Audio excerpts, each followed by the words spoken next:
नमस्कार। अर्थ डिबेट में साहिल केरनी देख रहे हैं आप सब। पश्चिम एशिया में एक बार फिर हालात बेहद तनावपूर्ण हो गए हैं। ईरान समर्थित हूथी विद्रोहियों ने यमन और सऊदी अरब पर एक साथ बड़े हमले कर पूरे क्षेत्र की सुरक्षा व्यवस्था को चुनौती दी है।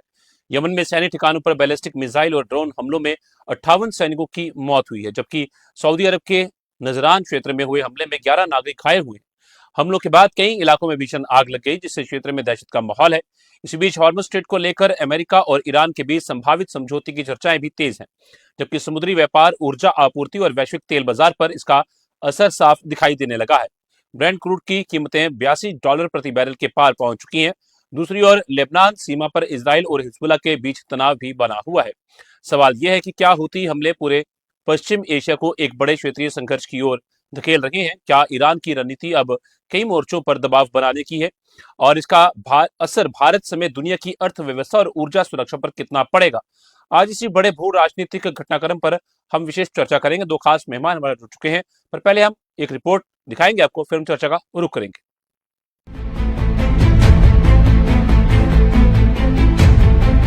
यमन और सऊदी अरब के बीच एक बार फिर तनाव बढ़ गया है। यमन सीमा से लगे सऊदी अरब के नजरान क्षेत्र में ईरान समर्थित हूती विद्रोहियों की ओर से किए गए ताजा हमले ने पूरे पश्चिम एशिया में सुरक्षा को लेकर नई चिंता पैदा कर दी है। सऊदी अधिकारियों के अनुसार यह हमला 6 अगस्त को हुआ, जिसमें 11 नागरिक घायल हो गए। घायलों में 4 वर्ष का एक मासूम बच्चा भी शामिल है। सभी घायलों को अस्पताल में भर्ती कराया गया है, जहाँ उनका उपचार जारी है।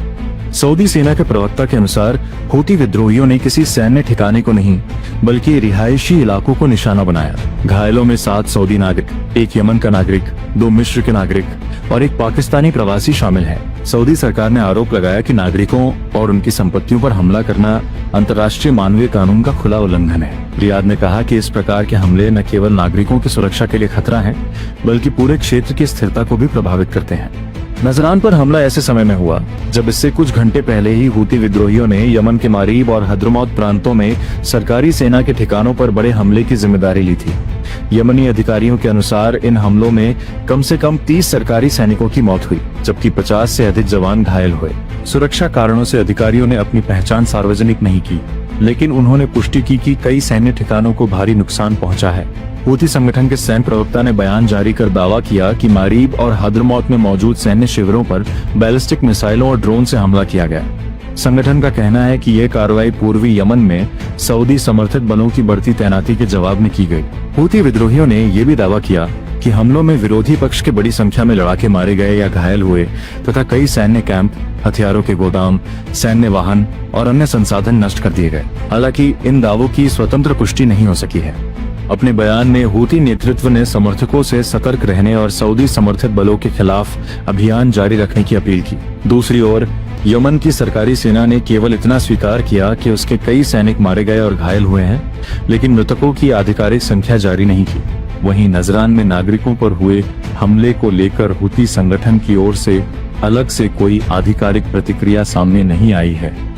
अमेरिका के यमन मिशन ने भी इस पूरे घटनाक्रम पर प्रतिक्रिया देते हुए मारीब और हद्रमौत में मारे गए सरकारी सैनिकों के परिवारों के प्रति संवेदना व्यक्त की। अमेरिका ने कहा कि हूती हमले यमन में जारी हिंसा का एक और उदाहरण है और क्षेत्र में तनाव कम करने तथा संघर्ष रोकने के प्रयास तेज किए जाने चाहिए। गौरतलब है कि यमन में 2014 से गृह युद्ध जारी है। 2015 में सऊदी नेतृत्व वाले गठबंधन के युद्ध में शामिल होने के बाद संघर्ष और तेज हो गया था।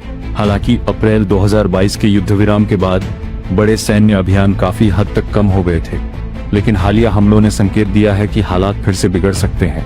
विशेषज्ञों का मानना है कि यदि संघर्ष इसी तरह बढ़ता रहा तो इसका असर केवल यमन और सऊदी अरब तक सीमित नहीं रहेगा, बल्कि लाल सागर, बाब अल मंदेब और हॉर्मुज जलडमरू मध्य जैसे महत्वपूर्ण समुद्री मार्गों की सुरक्षा तथा वैश्विक व्यापार पर भी पड़ सकता है।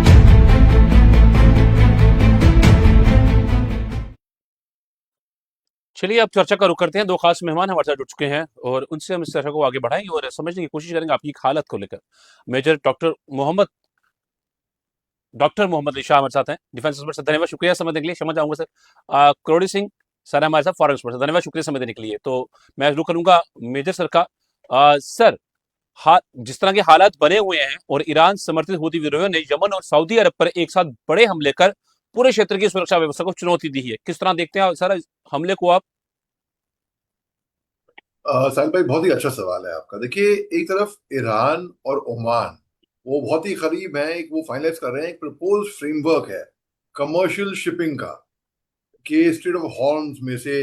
लेकिन तेहरान के डेप्यूटी फॉरेन मिनिस्टर ने ये बात बताई है कि किस तरीके से ईरान और ओमान का ये एग्रीमेंट होने वाला है। और ये एग्रीमेंट है, ये इससे ऑटोमेटिकली रीओपन नहीं होगा वाटरवे। अगर लोग सोच रहे हैं कि इस एग्रीमेंट के बाद वो वाटरवे जो स्टेट ऑफ हॉर्न्स जो खुल जाएगा, नहीं, ऐसा कुछ है नहीं। लेकिन ये कमर्शियल तरीका है, क्योंकि आर्थिक स्तर पर भी दुनिया बहुत सफर कर रही है। उन्होंने फिर बोला है कि और ईरान का कोई नेगोशिएशन नहीं होगा अमेरिका के साथ, कि हम बात नहीं करेंगे। अभी अभी फिलहाल तो कोई नेगोशिएशन है नहीं। डोनाल्ड ट्रंप साहब पिछले 6 महीने में कई सारी धमकियां ईरान को दे सके हैं, और धमकियां देते हैं वो, फिर वो पीछे मुड़ जाते हैं उसके बाद, धमकी देने के बाद, कि नहीं ऐसा कुछ नहीं है, अभी हम नहीं कर रहे, अभी ये नहीं कर रहे, वो नहीं कर रहे, इस टाइप से। तो अभी बहुत ही पेचीदा बात ये हो गई है, क्योंकि ये लंबा चलने वाला है। और जैसे आपने सऊदी अरेबिया की बात करी, अब सऊदी अरेबिया के मल्टीपल कोऑर्डिनेटेड अटैक्स हैं, उनको उनके लिए प्रिपेयर कर रही है। जैसे कि जो कि इराकी मिलिटिया हैं, वो कि ईरान बैक्ड हौती रिबेल्स के साथ में, जो सऊदी ऑफिशियल है उन्होंने सीएनएन को बताया है, बल्कि कई सारे न्यूज चैनल्स को बताया कि मिडिल ईस्ट कॉन्फ्लिक्ट जो होगा वो थ्रेटन करेगा, ब्रॉडन करेगा उस रीजन में। और जो पहले जो येमेनी मिलिटेंट ग्रुप था, उसने एक large scale military operation Saudi Arabia troops के खिलाफ किया था। और जो हथियारों की सप्लाई है उसके बारे में डोनाल्ड ट्रंप साहब ने प्राइवेटली भी बोला है, बल्कि ऐसी खबरें आई थी कि अमेरिका के पास म्यूनिशन नहीं है, हथियार जखीरा कम पड़ा है। लेकिन डोनाल्ड ट्रंप साहब ने ये बात कह दी कि ये गलतफहमी है। और जो पेंटागन की जो ड्वेंडलिंग म्यूनिशन है, स्टॉक पाइल जो है, वो अमेरिका को वो दिखाते हैं। अभी फिलहाल दिख रहा है कि अमेरिका कमजोर पड़ा है, लेकिन ऐसा है नहीं। अमेरिका के पास बहुत सारे अभी म्यूनिशन हैं, और मैसिव अमाउंट ऑफ म्यूनिशन, ये डोनाल्ड ट्रंप साहब ने कहा है। तो इसमें एक एक बात तो तय है कि बहुत जबरदस्त तरीके से इमेज प्रोजेक्शन भी हो रहा है। और इसके अंदर अभी क्योंकि लंबा चलने वाला है युद्ध, तो इसमें जो डोनाल्ड ट्रंप साहब ने जो रेटोरिक्स है उनके ईरान वॉर को लेके, वो पिछले 6 महीने में ये भी सामने आ रहे हैं। तो कई सारे मुद्दे हैं इस पे अभी फिलहाल तो। लेकिन to cut a long story short, मैं ये कह के समाप्त करूंगा कि मेरे को तो ये जंग अभी फिलहाल कहीं पे दूर दूर तक, करीब में, नजदीकी, इन द नियर फ्यूचर खत्म होते हुए नजर नहीं आ रही है साहिल भाई। ठीक है सर, मैं करता हूँ रुक दोबारा, मैं रुक करूंगा करोड़ी सर का। सर, क्या हूती हमलों से जो सीधे ईरान की क्षेत्रीय रणनीति का हिस्सा इसको माना जा सकता है? अमेरिका ईरान के संभावित समझौते पर इन हमलों का क्या कुछ असर देखने को मिल सकता है? देखिए साहिल, जो आपका सवाल है कि संभावित जो समझौता है उस पे क्या असर पड़ सकता है, क्योंकि जो 14 पॉइंट का पहले एमओयू हुआ था, उसमें पहला पॉइंट यही था कि जो सब फ्रंट पे सीज फायर होगा उसमें हूती, हिजबुल्ला और दूसरे जितने फ्रंट हैं सब में सीज फायर की बात थी, उसके बाद आगे बढ़ने की थी।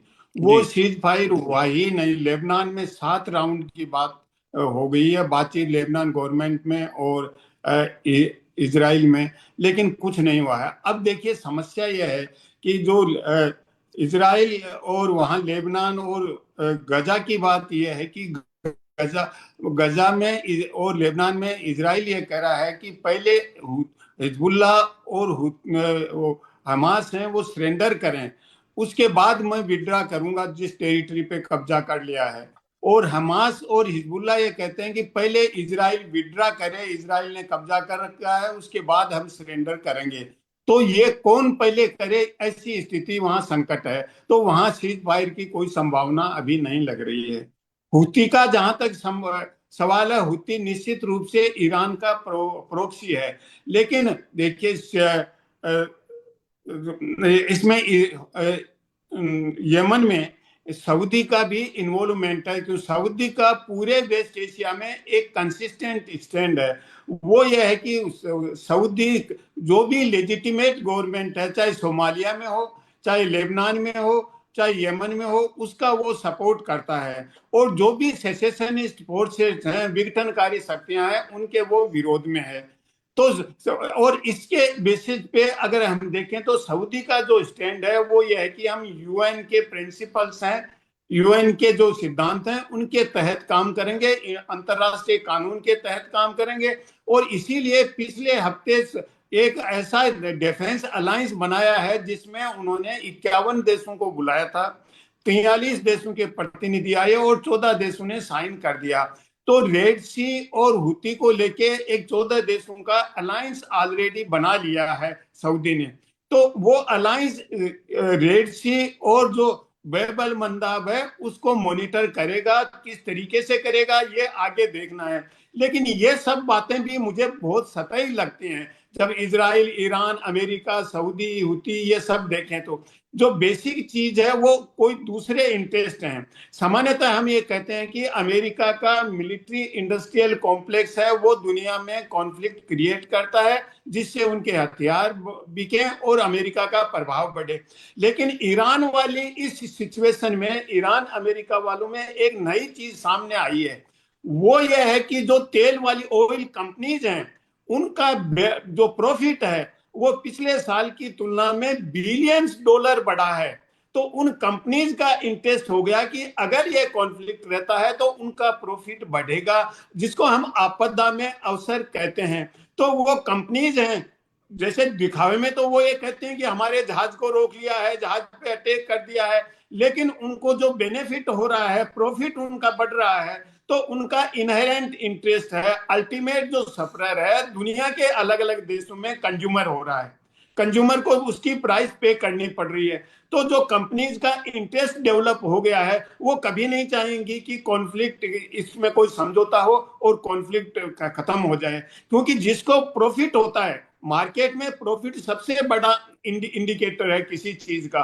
तो जो प्रॉफिट जिन कंपनीज को हो रहा है वो कैसे समझौता होने देंगी। एक तो यह जो नई चीज अभी उभर कर सामने आ रही है, बाकी चीजें सतही हैं। दूसरा यह है कि अमेरिका अब हर हालत में विड्रॉ करना चाहता है। अमेरिका की जितनी स्ट्रेटेजी हो सकती थी, रणनीति, सबसे पहला उन्होंने 28 फरवरी को 12 घंटे तक जिस तरीके से स्ट्राइक किया, उन्होंने सोचा ईरान कोलैप्स हो जाएगा, नहीं हुआ। उसके बाद उन्होंने ये सोचा कि वेस्ट एशिया के कंट्री हैं, गल्फ कंट्रीज हैं, उनको मैं ईरान के विरुद्ध लड़वा दूंगा, वो भी उनकी स्ट्रेटेजी सफल नहीं हुई। फिर उन्होंने कहा कि इजराइल को मजबूत कर लेंगे, अब्राहम अकॉर्ड्स पे सिग्नेचर करवा देंगे, वो भी नहीं हुआ सफल। अब वो फिर से ये चाहते हैं कि मिडिल ईस्ट के कंट्री तैयार हो जाएं, लेकिन मिडिल ईस्ट के कंट्री ये कह रहे हैं कि अगर वार एस्कालेट होगा तो अमेरिका तो हजारों किलोमीटर दूर है, हमारा सबसे ज्यादा नुकसान होगा। तो वो अमेरिका को ये कह रहे हैं कि वार को रोको हर हालत में, नहीं तो आपका इंटरेस्ट वेस्ट एशिया में कभी सर्व नहीं होगा। तो सब जो मिडिल ईस्ट के कंट्री हैं वो सभी ये चाहते हैं, आपस में उनमें डिफरेंसेज हैं, जैसे यूएई और सऊदी एक साथ नहीं, दोनों में डिफरेंसेज हैं, इजिप्ट अलग है। तो ये डिफरेंसेज होते हुए भी वो ये चाहते हैं कि अमेरिका यहाँ कोई न कोई समझौता करे। अब ट्रंप साहब ने जो 14 पॉइंट है उसमें अमेरिका की डिफीट बिल्कुल स्पष्ट है, अमेरिका बिल्कुल लूजर है उसमें। तो उसको वो छोड़ के, उसको डिनाई करके एक नया पैंतरा उन्होंने चला है। उन्होंने कहा कि डी न्यूक्लियराइजेशन है ईरान का, वो पहले होगा, होर्मुज बाद में होगा, क्योंकि होर्मुज में अमेरिका का कोई ज्यादा इंटरेस्ट नहीं है। और जिन कंट्रीज का इंटरेस्ट है वो तो वो खुलवाने के लिए अपनी फोर्स ही नहीं भेज रहे हैं। इंटरेस्ट है चीन का है, इंडिया का है, जापान का है, साउथ कोरिया का है, यूरोपियन कंट्रीज है, वो कोई फोर्स नहीं भेज रहा है। अमेरिका का कोई इंटरेस्ट नहीं है, फिर भी यहाँ अमेरिका उसकी नाकेबंदी कर रखी है।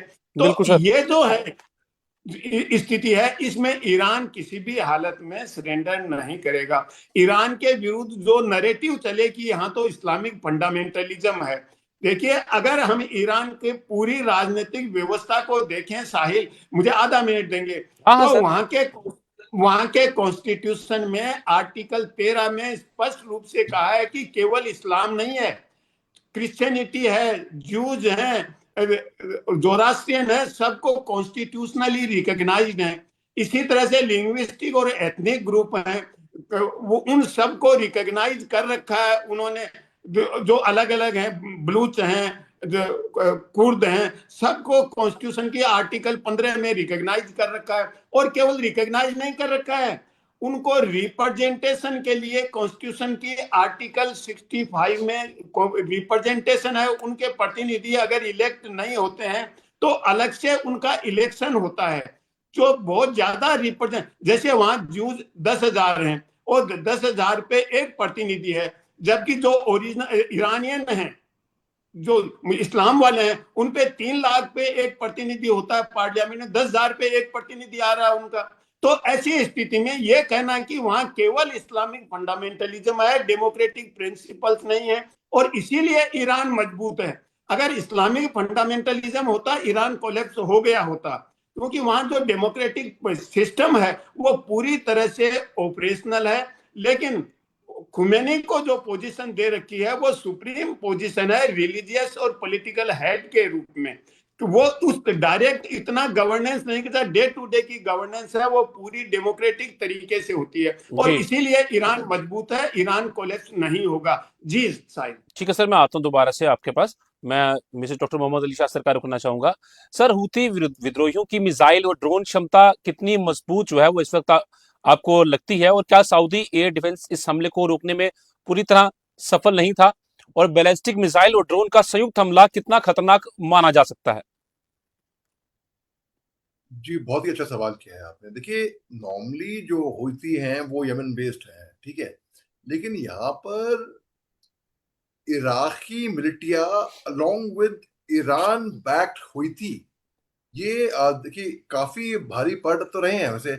इनकी मजबूती, क्योंकि ये रेगुलर आर्मी तो है नहीं, बल्कि ईरान की आईआरजीसी भी रेगुलर आर्मी नहीं है, इस्लामिक रेवोल्यूशनरी गार्ड कोर की स्थापना 1979 में हुई थी। लेकिन ये कोई भी, हालांकि इनमें दमखम ना हो, लेकिन प्रेशर तो कर सकते हैं ये। तो इसमें यही यहाँ पे हो रहा है कि आप कोई भी आतंकवादी, उग्रवादी भी और जो जो नॉन स्टेट एक्टर्स भी हों, वो भी आपके लिए मुसीबत कर सकते हैं खड़ी। तो वैसे ये न्यूसेंस वैल्यू अपनी दे रहे हैं अपनी। तो वैसे ही मैं देख रहा हूँ कि ये इनमें अगर जो नॉन स्टेट एक्टर्स हुए हैं, चलिए मैं बात करता हूँ आगे जाके हिजबुल्लाह की भी जो लेबनान बेस्ड है, मैं बात करता हूँ हमास की भी जो ईरान बेस्ड बैक्ड है। मैं जितने भी नॉन स्टेट एक्टर्स हैं उनकी एक ताकत, एक दमखम ना हो, लेकिन फिर भी न्यूसेंस वैल्यू काफी ज्यादा हद तक क्रिएट की जा सकती है इन नॉन स्टेट एक्टर्स के जरिए। तो वैसे ही मैं देख रहा हूँ कि इन्होंने न्यूसेंस वैल्यू अपनी उसी पे ही उसको अपना हथियार बना रखा है। जी जी जी जी जी साहिल भाई। ठीक है सर, मैं आता हूँ दोबारा, मैं करता हूँ रुख करोड़ी सर का। सर, हार्मोज स्ट्रेट की अगर बात करें और बाब अल मंदेब की बात करें, तो उसमें संकट जो मंडरा रहा है उसका वैश्विक प्रभाव क्या पड़ रहा है और क्या पड़ सकता है आने वाले दिनों के अंदर? देखिए, अभी जो ईरान और ओमान में जो समझौता हो रहा है जॉइंट मैनेजमेंट को लेके, उसमें अमेरिका बार बार ये कहता है कि हमारा भी इन्वॉल्वमेंट है। ईरान ने स्पष्ट रूप से कह दिया कि अमेरिका का इसमें कोई इन्वॉल्वमेंट नहीं है, और ओमान और ईरान किसी समझौते पे पहुंच गए हैं कि होर्मुज को किस तरीके से खोला जाए और किस तरीके से मैनेज किया जाए। अब अमेरिका ये चाहता है कि ईरान को पूरी तरह से सरेंडर करवाएं, ईरान सरेंडर नहीं करेगा, और ईरान ये कहता है कि आप जो 14 पॉइंट का आपका एमओयू था उसको रिवाइव कर लीजिए, उसके बेसिस पे बातचीत हो सकती है। वो बातचीत की संभावना नहीं बन रही है, अमेरिका उसको एक्सेप्ट नहीं करेगा। अमेरिका के लिए अब वो अपने डिग्निफाइड तरीके से निकले कैसे, क्योंकि अभी जो पूरा इसमें अगर हम पीस चाहते हैं इसमें मिडिल ईस्ट में या जो गल्फ वाला एरिया है, इसमें सऊदी का अप्रोच है वो ज्यादा वर्केबल हो सकता है, क्योंकि वो अकेले एक्शन नहीं ले रहे हैं। अभी यमन में भी एक्शन लेना है तो उन्होंने 14 देशों की एक अलायंस बना लिया है, और वो संयुक्त राष्ट्र संघ के जो सिद्धांत है या अंतर्राष्ट्रीय कानून है उसके तहत एक्शन की बात कर रहे हैं। तो वो एक आधार हो सकता है, और वो अगर संयुक्त राष्ट्र संघ के सिद्धांतों को आधार बनाए तो आपको ईरान की संप्रभुता, स्वतंत्रता और अखंडता एक्सेप्ट करनी पड़ेगी, जो इजराइल कभी एक्सेप्ट नहीं करेगा। क्योंकि इजराइल ये चाहता है कि ईरान को पूरी तरह से खंडित किया जाए। अगर इसके बिना अमेरिका निकल गया तो इजराइल का कोई उद्देश्य पूरा नहीं होगा। तो अगर कोई समझौता होता है किसी भी रूप में, चाहे मध्यस्थता करें पाकिस्तान, टर्की, इजिप्ट, सऊदी या अमेरिका और ईरान डायरेक्ट करें, उसमें इजराइल का कोई उद्देश्य पूरा नहीं हो रहा है। और जब इजराइल का उद्देश्य पूरा नहीं होगा तो कभी शांति नहीं हो सकती। और इसीलिए इजराइल ये चाहता है कि अमेरिका यहां से निकले नहीं। निश्चित रूप से ईरान में देखिए दो तरह की फोर्सेज हैं, कुछ एक्सट्रीम वाले हैं कि अमेरिका से कोई समझौता नहीं किया जाना चाहिए, दूसरे थोड़े उदार वाले हैं जैसे पेजेस्किन है, अरागाची है, वो ये चाहते हैं कि एक डेमोक्रेटिक कंट्री है ईरान भी अपने तरीके से, तो एक समझौता होना चाहिए, अंतर्राष्ट्रीय स्तर पे बातचीत, कूटनीति और संवाद से काम होना चाहिए। लेकिन आईआरजीसी के समर्थन में वो करें बातचीत नहीं होना चाहिए। लेकिन दूसरी तरफ अमेरिका में भी ऐसा ही हो रहा है। एक तरफ जो अमेरिका में वाइस प्रेसिडेंट हैं और जो जॉइंट चीफ ऑफ स्टाफ के चेयरमैन हैं डॉन केन, वो ये चाहते हैं कि ये एस्कालेट नहीं हो। अगर एस्कालेट होगा तो दुनिया में आर्थिक संकट बढ़ेगा, ऊर्जा संकट बढ़ेगा और ये जो तीसरे युद्ध की तरफ जा सकता है। तो अगर तीसरे महायुद्ध की तरफ जाता है तो पूरा ब्लेम अमेरिका पे आएगा। एक तो तरफ यह है, दूसरी तरफ हेगसेथ है, रूबियो है, वो ये चाहते हैं कि इजराइल का उद्देश्य पूरा करे अमेरिका मिडिल ईस्ट में, नहीं तो अमेरिका बहुत बड़ा एक पार्टनर खो देगा। अमेरिका का वहां इंटरेस्ट है वो पूरी तरह से कभी सर्व नहीं हो पाएगा अगर इजराइल कमजोर हो गया तो। अब ट्रंप साहब को इन दोनों के बीच में संतुलन बनाना है। तो कभी तो ट्रंप साहब समझौते की बात करते हैं, जेडी वेंस जो वाइस प्रेसिडेंट हैं और उनके अप्रोच की तरफ टिल्ट ले लेते हैं, थोड़ा और दबाव पड़ता है तो वापस वो पेंटागन और हेगसेथ और रूबियो की तरफ आ जाते हैं। तो वो पूरी तरीके से डिसीजन नहीं ले पा रहे हैं कि समझौता किस रूप में करें। तो दोनों ईरान और अमेरिका में अपने अपने तरीके के संकट हैं। लेकिन अब समझौता कैसे हो, मुझे लगता है कि समझौते में चीन और रशिया किसी रूप में इन्वॉल्व हो जाएं, क्योंकि पाकिस्तान का उतना सामर्थ्य नहीं है, कतर का भी उतना कोई सामर्थ्य नहीं है कि वो पूरी तरह से कोई समझौता करवा दे। तो कोई बड़ी शक्तियां हैं वो अगर इन्वॉल्व होती हैं और महायुद्ध से रोकना चाहते हैं दुनिया को बर्बादी से, तो उनसे कुछ समझौता हो सकता है। उनके बिना आज की स्थिति में कोई समझौता नहीं होगा। रादर एक्सपेंड हो रहा है साहिल। एक तरफ तो वहां कैस्पियन सी में ईरानियन शिप पे यूक्रेन वाले अटैक कर रहे हैं, तो दोनों जंग हैं, यूक्रेन का बिल्कुल। और ईरान का, दोनों एक दूसरे में मर्ज हो रहे हैं। दूसरी तरफ इजिप्ट के पोर्ट पे भी स्ट्राइक किया जा रहा है। वो स्ट्राइक करने वाले ईरान ये कह रहे हैं कि इजराइल का फॉल्स फ्लैग ऑपरेशन है, इजराइल ने किया है, क्योंकि इजराइल एक्सपेंड करना चाहता है। इजराइल का पर्पज पूरा नहीं हो रहा है अगर अमेरिका ईरान समझौता करते हैं तो। और दूसरी तरफ ये कह रहे हैं कि ईरान ने किया है, किसी ने भी किया हो, लेकिन बेबल मंदाब से आगे स्वेज वाला रास्ता है, वहां भी प्रॉब्लम हो सकती है अगर और एक्सपेंड हुआ तो। और ये अमेरिका के वाइस प्रेसिडेंट और वहां के जो चीफ ऑफ स्टाफ के चेयरमैन है वो अच्छी तरह से समझते हैं कि एक्सपेंड हुआ तो ये हालात पूरी दुनिया के लिए खतरनाक हो जाएगा और वैसा ही हालात हो जाएगा जो दूसरे महायुद्ध में हुए थे। जी साहिब। ठीक है सर, मैं आता हूँ दोबारा सर आपके पास। मैं मेजर मोहम्मद अली शाह सर का रुख करना चाहूंगा। सर, आने वाले दिनों में किस प्रकार की सैन्य गतिविधियां बढ़ने की संभावना आप समझते हैं, और खास तौर पर हम भारत की बात करें तो भारत का इस पर अब क्या रुख आपको समझ आता है आने वाले समय के अंदर? साहिल भाई देखिए, एक joint Turkish Saudi Pakistani summit हुआ है मेका के अंदर। मेका जो मुसलमानों की सबसे होली सिटी इस्लाम में मानी जाती है, और फ्राइडे जो कि आज हो गया, जहां पर एक जॉइंट डिफेंस एग्रीमेंट एक्सपेक्टेड था, एक को डिक्लेयर कर देंगे, ठीक है। तो और जो रिपोर्ट है, जो इम्पेंडिंग अटैक्स हैं, वो हौती ने क्लेम करे थे कि उन्होंने एक सऊदी ऑयल टैंकर को गल्फ ऑफ एडन के अंदर उस पर हमला किया, और जो कि गल्फ ऑफ एडन बहुत ही एक जरूरी वाटरवे माना जाता है। अब पिछले कुछ एक हफ्तों में अगर हम देखें तो सऊदी अरेबिया ने के अंदर मिसाइल अटैक्स के अंदर आया है। हौती रेबेल जो कि यमन की तरफ से हैं, जो मैंने बताया आपको पहले, ड्रोन अटैक्स में आया हुआ है। प्रो ईरानियन मिलिटिया ने इराक के अंदर जाकर कार्रवाई करी है। तो अब हम देखिएगा हिंदुस्तान का रोल। देखिए, हम अभी फिलहाल तो बिल्कुल न्यूट्रल हैं साहिल भाई। हमारी दोस्ती इसराइल से भी है, हमारी दोस्ती ईरान से भी है, अमेरिका के साथ ओके सो दुश्मनी तो ऐसी है नहीं हमारी अमेरिका के साथ। तो इसमें अगर हम बिल्कुल न्यूट्रल पक्ष, भारत की रणनीति जो है, की स्ट्रेटेजी जो है न्यूट्रल पक्ष में है, बिल्कुल सही कर रहे हैं, क्योंकि हमारे इंटरेस्ट दोनों तरफ को है ना। ऐसा नहीं है कि हमारा इंटरेस्ट केवल एक ही तरफ को है। हमारे इंटरेस्ट जहाँ पे चाबार पोर्ट हमारे लिए जरूरी है, वहां पर बासमती राइस आता है ईरान से, इतने सारे इन्वेस्टमेंट हो रखे हैं ईरान के अंदर। इसराइल हमारा डिफेंस पार्टनर है, कई सारी चीजें, हम डिफेंस इक्विपमेंट हमारा हमको आता है इसराइल से। तो हम कहीं पे एक किसी पक्ष को हम पक्ष विपक्ष की तरफ से हम नहीं दे सकते।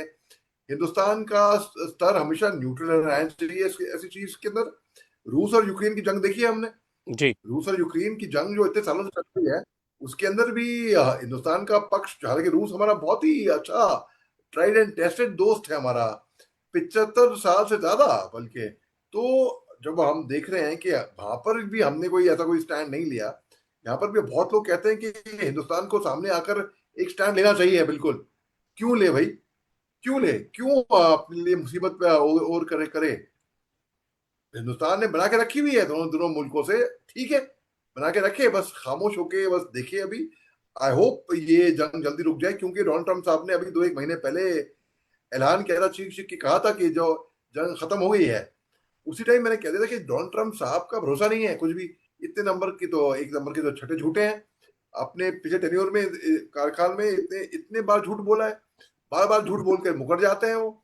तो इसमें मैं देख रहा हूँ कि हिंदुस्तान का रोल जो है न्यूट्रल है, न्यूट्रल रहना चाहिए, और बेटरमेंट के लिए बस न्यूट्रल ही रहना चाहिए। जी साहिल भाई। ठीक है। करोड़ी सर, आने वाले दिनों में सबसे बड़ा भू राजनीतिक खतरा आपको क्या दिखाई देता है? किसको? पूरे विश्व को या किसी की एक नहीं, विशेष पूरे देश मिडल को? मिडल ईस्ट के अंदर पूरा। देखिए, मुझे लगता है कि आने वाले समय में अमेरिका ये नहीं चाहेगा कि अमेरिका यहाँ से अपना बोरिया बिस्तर बांध ले या यहाँ पे अपने अड्डे नहीं रखें।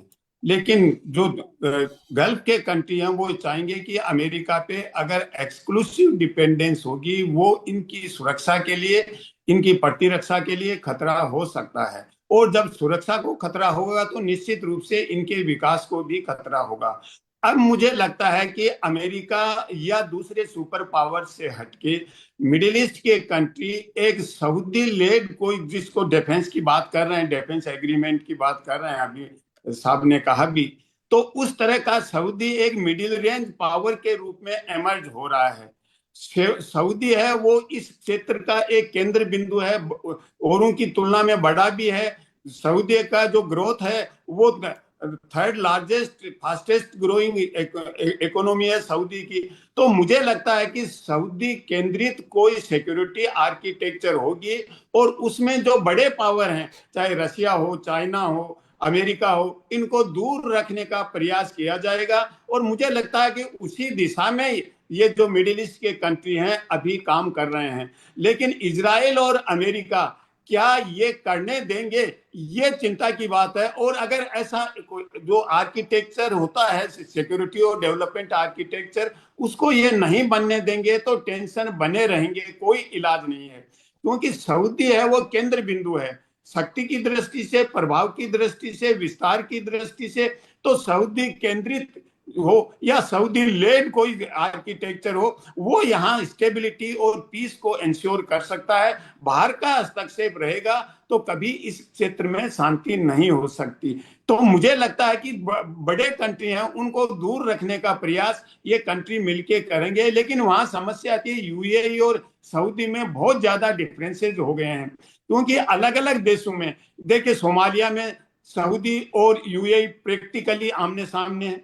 यमन में सऊदी, यूएई और यूं कहना चाहिए ईरान आमने आमने सामने है।